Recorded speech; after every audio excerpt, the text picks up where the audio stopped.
Nabi mengatakan, sallu kama ra'aitumuni usalli.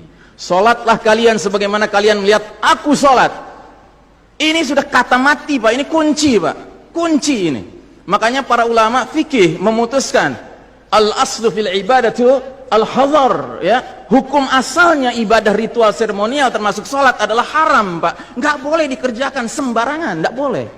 Apalagi setelah dia ada aturannya, terus kita berkreativitas menyangka itu lebih baik untuk keselamatan dunia kita, sementara kita tidak peduli dengan keselamatan akhirat kita. Nabi Muhammad SAW menyatakan, hari berbangkit nanti aku akan menunggu umatku di depan telagaku. Aku akan bisa membedakan siapa umatku, siapa yang bukan. Umatku adalah mereka yang wajahnya, tangannya, kakinya bercahaya bekas wudhu. Tapi ketahuilah, ada sejumlah orang wajahnya bercahaya, tangannya bercahaya, kakinya bercahaya. Aku panggil mereka, halumma, halumma, tapi dihalau sama malaikat. Tidak boleh mendekat.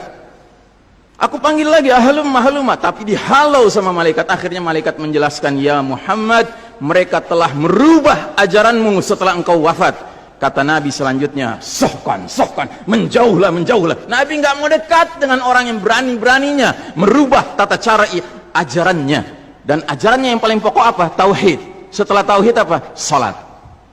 Dan ingat, salat adalah amal yang paling pertama yang akan diperiksa oleh Allah Ta'ala bagi setiap hambanya. Dan saudaraku rahimakumullah, untuk menutup, saya ingin menyampaikan dua hadis lagi. Satu hadis dari Nabi, la tadaru furujatin lisyaitan. Jangan kalian biarkan celah-celah itu untuk syaitan. Ini Nabi Muhammad SAW yang berbicara, bukan Iksan Tanjung.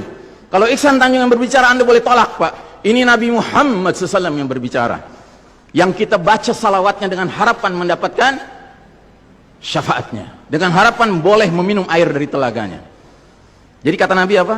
Jangan biarkan celah-celah itu menjadi tempatnya syaitan. Hari ini tidak sedikit masjid bahkan memuliakan syaitan, memberi tanda di mana syaitan hendaknya berada. Na'udzubillahi min dzalik. Mau jadi apa kita, Pak? Mau jadi umat seperti apa kita? Ini adalah simpul terakhir, saudaraku. Kalau sampai simpul terakhir ini kita relakan lepas, sudah tidak ada sisanya ajaran ini di muka bumi. Karenanya saudaraku rahimakumullah, bagi saya urusan sholat berjamaah dan tata caranya ini bukan urusan pilihan fikih, Pak. Ini urusannya adalah urusan dengan musuh Allah Ta'ala. Nabi Muhammad SAW ini terakhir, hadis yang terakhir, kata Nabi SAW, innal yahuda qad sami'u dinahum. Sesungguhnya Yahudi sudah bosan dengan agama mereka. Wa innahum qaumun hasadun, dan mereka adalah kaum yang sangat hasad kepada kita umat Islam, terutama dalam 3 perkara. Satu, raddis salam.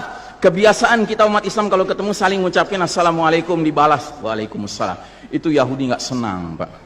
Yahudi tidak senang melihat umat Islam berukhwah Islamiyah.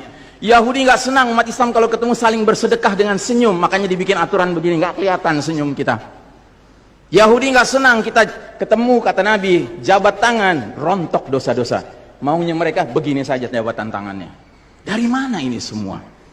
Yang kedua, mereka hasad sama kita dalam urusan apa? Iqamatis sufuf, dalam tata cara kita menegakkan saf kita. Ingat, Pak, saf dikatakan tegak syaratnya 2. 1 lurus, 2 rapat.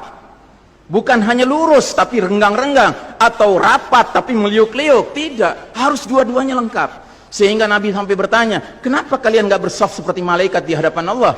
Para sahabat bingung, bertanya, bagaimana malaikat? Kata Nabi, mereka mendahulukan saf awal dan mereka saling rapat satu sama lainnya.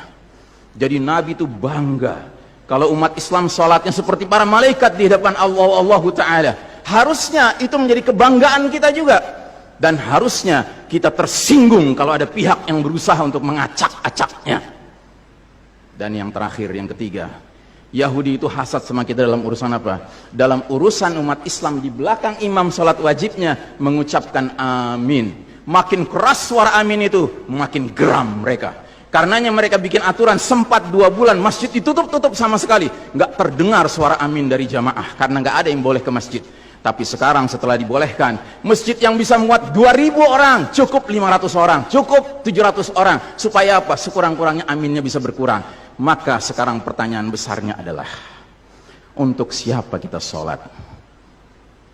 Liman nusalli?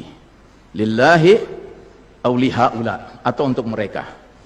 Inna salati wa nusuki wa mahyaya wa mamati lillahi rabbil alamin.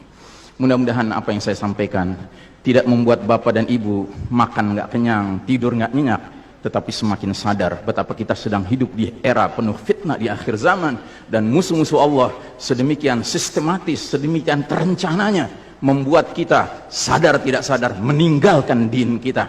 Yang paling mengerikan kalau sampai sudah nggak ada perasaan lagi risau dengan ini semua. Karena apa? Nabi bersabda, siapa lihat kemungkaran ubah dengan tangan, nggak bisa dengan lisan, nggak bisa dalam hati. Dalam hati itu maknanya apa? Ingkari itu sebagai kebenaran, itu mungkar. Dan itu kata Nabi selemah-lemahnya iman.